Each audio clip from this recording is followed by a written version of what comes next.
Hi friends, ഞാനിന്ന് share ചെയ്യാൻ പോകുന്നത് എല്ലാ വീട്ടമ്മമാർക്കും ഡെയിലി യൂസ്ഫുള്ളായ നല്ല കിച്ചൺ ടിപ്സുകളുമായിട്ടാണ്. അപ്പോൾ വീഡിയോ സ്കിപ്പ് ചെയ്യാതെ കാണുക. അതേപോലെ എൻ്റെ ചാനൽ ആദ്യമായിട്ട് ആരെങ്കിലും കാണുന്നവരുണ്ടെങ്കിൽ പ്ലീസ് ഒന്ന് സബ്സ്ക്രൈബ് ചെയ്ത് സപ്പോർട്ട് ചെയ്യാനും കൂടി മറക്കരുത്. അപ്പോൾ നമുക്ക് ഇന്നത്തെ ഫസ്റ്റ് ടിപ്പിലോട്ട് കിടക്കാം.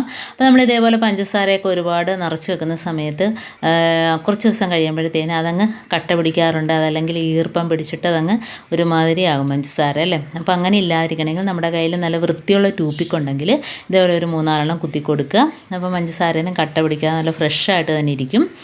അടുത്ത ടിപ്പിലോട്ട് കിടക്കാം. അപ്പോൾ നമ്മൾ മെഴുകുതിരിയൊക്കെ കത്തിക്കുമ്പോഴത്തേനും ഫ്രീസറിനകത്ത് അരമണിക്കൂർ വെച്ചിട്ട് കത്തിക്കുകയാണെങ്കിൽ നമ്മൾ സാധാരണ കത്തിക്കുന്നതിനേക്കാളും ഒന്നുകൂടി അധികം നമുക്ക് കത്തിക്കാനായിട്ട് പറ്റും കേട്ടോ. അപ്പോൾ ഇതേപോലെ ഒന്ന് ചെയ്ത് നോക്കാം.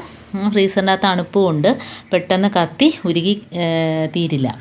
അടുത്ത ടിപ്പെന്ന് പറഞ്ഞാൽ നമ്മുടെ സിങ്കിനകത്ത് ഇതേപോലെ പരലുപ്പ് കുറച്ചിട്ട് കൊടുക്കുകയാണെങ്കിൽ അതിനകത്തുള്ള ബാഡ് സ്മെൽ ഒഴിവാക്കി കിട്ടും. അതിനകത്ത് വരുന്ന ചെറിയ പ്രാണികൾ, പക്കികൾ അതൊക്കെ ചത്തുപോകും. അപ്പോൾ ഇതേപോലെ ഇട്ട് കൊടുത്തതിന് ശേഷം കുറച്ച് വെള്ളം ഒഴിച്ചു കൊടുക്കുക. അടുത്ത ടിപ്പെന്ന് പറഞ്ഞാൽ നമ്മൾ വാസലിൻ കയ്യിലുണ്ടെങ്കിൽ നമ്മൾ ഇതേപോലത്തെ മിററൊക്കെ നമുക്ക് തുടച്ച് ക്ലീനാക്കി എടുക്കാനായിട്ട് പറ്റും. അതിനകത്തുള്ള പുള്ളിപ്പാടുകളൊക്കെ ഇതേപോലെ ഒന്ന് ചെറുതായിട്ടൊന്ന് തൊട്ട് കൊടുത്തതിന് ശേഷം ഒരു പേപ്പർ കഷ്ണം നനച്ചിട്ട് ഇതേപോലെ ഒന്ന് തുടച്ചു കൊടുക്കുക. അപ്പോൾ അതിനകത്തുള്ള പാടുകളെല്ലാം പോയി നല്ല രീതിയിൽ ഗ്ലാസ് വെട്ടിത്തിളങ്ങും. അതിന് ശേഷം നമുക്കൊരു ടവൽ വെച്ചോ എന്തെങ്കിലും തുണി വെച്ചോ ഒന്ന് തുടച്ചെടുക്കുകയാണെങ്കിൽ ഒട്ടും ആ കണ്ണാടിയിൽ പാടുകളൊന്നും ഇല്ലാതെ തന്നെ നമുക്കെപ്പോഴും നല്ല പുതിയതുപോലെ തന്നെ ഗ്ലാസ് കിട്ടും കേട്ടോ. അപ്പോൾ ഇതേപോലെ ചെയ്ത് നോക്കുക. അപ്പോൾ അതാണ്ട് ഞാൻ ആദ്യം ഒന്ന് വാസിലൊന്ന് തൊട്ട് കൊടുത്തു. അതിനുശേഷം ഒരു പേപ്പർ കഷ്ണം നനച്ച് തുടച്ചു കൊടുത്തു. പിന്നെ നമുക്കൊരു തുണി വെച്ച് ഇതേപോലെ ക്ലീനാക്കി കൊടുക്കാം. അടുത്ത ടിപ്പെന്ന് പറഞ്ഞാൽ നമ്മൾ ഇതേപോലെ ഒരു ബൗൾ എടുത്തിട്ടുണ്ട്. ഇതിനകത്ത് നമുക്ക് വേണ്ടതെന്ന് വെച്ചാൽ വിനാഗിരിയാണ്. അപ്പോൾ ഫസ്റ്റ് തന്നെ ഞാൻ വിനാഗിരി ഒഴിച്ചു കൊടുക്കുകയാണ്. വിനാഗിരിയുടെ അളവ് കൂടിയാലും കുഴപ്പമൊന്നുമില്ല. ഇനി നമുക്ക് ഇതിനകത്തോട്ട് ഒഴിച്ചു കൊടുക്കേണ്ട നല്ല തണുത്ത വെള്ളമാണ്. ആ വിനാഗിരിയുടെ അതേ അളവിൽ തന്നെ ഒഴിച്ചു കൊടുക്കുക. അപ്പോൾ എത്രമാത്രം സൊല്യൂഷൻ ആവശ്യമുണ്ടോ അതിനനുസരിച്ച് വെള്ളം ഒഴിച്ചു കൊടുക്കാം. അതേപോലെ വിനാഗിരി ഒഴിച്ചു കൊടുക്കാം. അതിൻ്റെയൊക്കെ അളവ് കൂട്ടി കൊടുക്കുക. ഇപ്പം ഞാൻ തണുത്ത വെള്ളവും അതേ അളവിൽ തന്നെ വിനാഗിരിയും ഒഴിച്ചു കൊടുത്തിട്ടുണ്ട്. ഇനി നമുക്കതിനകത്ത് ഫുൾ തൈലമാണ് ഒഴിച്ചു കൊടുക്കേണ്ടത്. അതൊരു 2-3 തുള്ളി ഫുൾ തൈലവും കൂടെ ഒഴിച്ചു കൊടുക്കാം. അപ്പോൾ നല്ലൊരു മണമാണ്, പുൽത്തൈലത്തിൻ്റെ മണം അറിയാമല്ലോ. അപ്പോൾ ഇത് ഒഴിച്ചു കൊടുത്തതിന് ശേഷം നമ്മുടെ കിച്ചണിലെ ടൈലും അതേപോലെ ഗ്യാസ് അടുപ്പും ഒക്കെ ഈ ഒരു സൊല്യൂഷനിൽ ടവൽ മുക്കിയിട്ടൊന്ന് തുടച്ചു കൊടുക്കുകയാണെങ്കിൽ ഈച്ച ശല്യം, ഉറുമ്പ് ശല്യം, പാറ്റ ശല്യമൊക്കെ ഒഴിവാക്കി കിട്ടും കേട്ടോ. അപ്പം ഇതേപോലെ ഒന്ന് നല്ലോണം ഒന്ന് മുക്കിയിട്ട് എല്ലായിടത്തും ഒന്ന് തുടച്ചു കൊടുക്കുക. അപ്പം ഈച്ചയുടെ ശല്യമൊക്കെ ഇപ്പം മാങ്ങ സീസൺ, ചക്ക സീസണൊക്കെ ആയതുകൊണ്ട് തന്നെ നമ്മൾ എപ്പോഴും ഈച്ച കാണും അല്ലേ. മീൻ കൊണ്ടുവന്നാൽ പോലും പെട്ടെന്ന് ഈച്ച അങ്ങ് കൂടും. അപ്പം ഇതേപോലെ വിനാഗിരിയും ഫുൾ തൈലവും ഒക്കെ വെച്ചിട്ട് ഒന്ന് തുടച്ചു കൊടുക്കുകയാണെങ്കിൽ ഈച്ച ശല്യമൊക്കെ ഒഴിവാക്കി കിട്ടും. അതേപോലെ ഉറുമ്പ് ശല്യം ഒഴിവാക്കി കിട്ടും. അപ്പോൾ എല്ലാവരും ഒന്ന് ചെയ്ത് നോക്കാം. ഈ ഒരു സൊല്യൂഷൻ നമ്മുടെ സ്പ്രേ ബോട്ടിലിനകത്തോട്ടാക്കിയിട്ട് ഒന്ന് സ്പ്രേ ചെയ്ത് കൊടുത്താലും ഈച്ച ശല്യമൊക്കെ ഒഴിവാക്കിയിട്ട് ഉറുമ്പ്, പാറ്റ, പല്ലി എല്ലാത്തിനും നല്ലതാണ് കേട്ടോ. അപ്പോൾ എല്ലാവരും ഒന്ന് ചെയ്ത് നോക്കാം. അതേപോലെ തന്നെ നമ്മുടെ കിച്ചണിലൊക്കെ ഡൈനിങ് ടേബിളൊക്കെ തുടയ്ക്കുക ഇത് വെച്ച് കേട്ടോ. നമ്മൾ ഭക്ഷണം കഴിച്ച സ്ഥലത്തൊക്കെ ഈ ഒരു വെള്ളം വെച്ചിട്ട് തുടക്കുക. അതുപോലെ കിച്ചണിലെ മീൻ്റെയൊക്കെ ഒരു സ്മെല്ല് പോകുന്നതിന് വേണ്ടിയിട്ട് നമ്മൾ വിനാഗിരിയും അതേപോലെ തന്നെ ഈ നല്ല തണുത്ത വെള്ളത്തിൽ വിനാഗിരി ഒഴിച്ച് കൊടുക്കുക. എന്നിട്ട് നമുക്ക് കിച്ചണിലൊക്കെ വെച്ച് കൊടുക്കാം. ഇതേപോലെ ഫ്രിഡ്ജിനകത്ത് വെച്ച് കൊടുക്കാം. ബാഡ് സ്മെല്ലൊക്കെ ഒഴിവാക്കിയിട്ടു കേട്ടോ.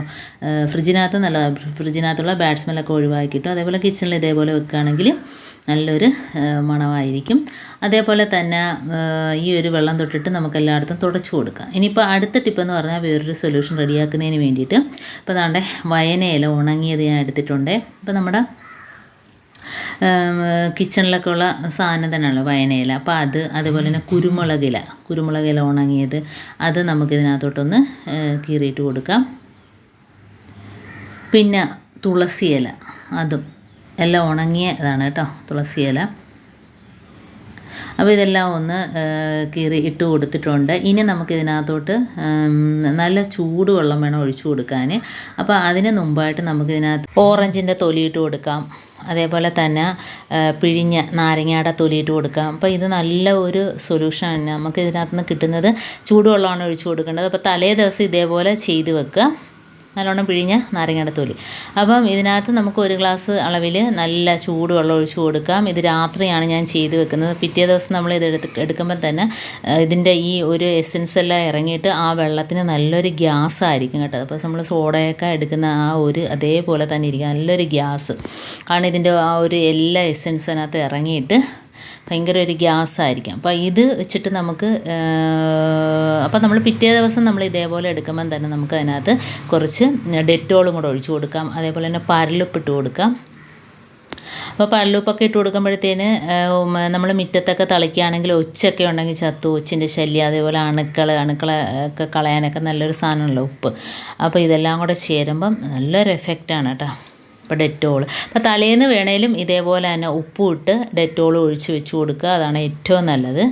അപ്പം എല്ലാം ഇട്ടതിന് ശേഷം കണ്ടോ ഇതേപോലെ ഡെറ്റോൾ ഒഴിച്ചിട്ട് ഉപ്പും ഇട്ടിട്ട് നല്ലോണം ഒന്ന് മിക്സ് ചെയ്തതിന് ശേഷം തലേന്ന് തന്നെ റെഡിയാക്കി വെക്കുക. അപ്പോൾ രാവിലെ ആകുമ്പം നല്ലൊരു എസൻസ് തന്നെ അതിനകത്ത് ഇറങ്ങിയിട്ട് നല്ലൊരു സൊല്യൂഷനായിരിക്കും. അപ്പോൾ ഇത് നമ്മൾ മുറ്റത്തൊക്കെ തളിച്ചു കൊടുക്കുകയാണെങ്കിൽ ഇഴജന്തുക്കളൊക്കെ ആ ഒരു സ്മെല്ലടിച്ചിട്ട് ആ ഭാഗത്തോട്ടേ വരില്ല. അതേപോലെ തന്നെ നമ്മളെ വീട്ടിനകത്തൊക്കെ കൊതുക്, പല്ലി, പാറ്റ ശല്യമൊക്കെ പോയി കിട്ടും. അപ്പോൾ നല്ലൊരു സൊല്യൂഷനാണ്, എല്ലാവരും ഒന്ന് ചെയ്ത് നോക്കാം. അപ്പോൾ വേണ്ട അതിൻ്റെ അകത്ത് എല്ലാം ഇറങ്ങി കിട്ടിയിട്ടുണ്ടേ. ഇനി നമുക്കിത് അരിച്ച് ഒരു കുപ്പിക്കകത്തോട്ടാക്കാം.